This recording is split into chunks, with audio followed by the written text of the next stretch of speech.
Ay nako, kinikilig pa rin ako dito sa aking TNW selfie stick with tripod.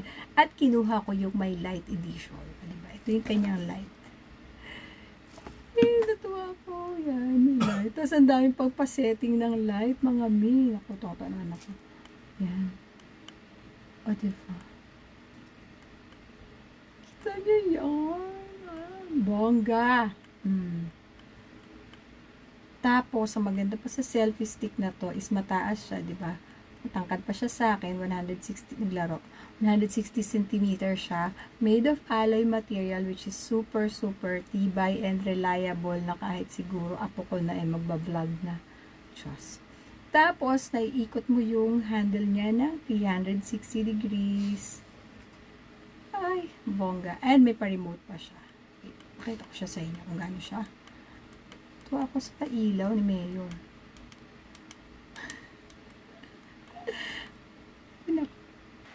Eto siya mga mi. Ganito siya katangkad. Regular size Filipino lang ako. Ay, nanay mo. Ayan o. Diba kung gusto nyo rin neta, ang link nasa comment or nasa yellow basket. Get yours na!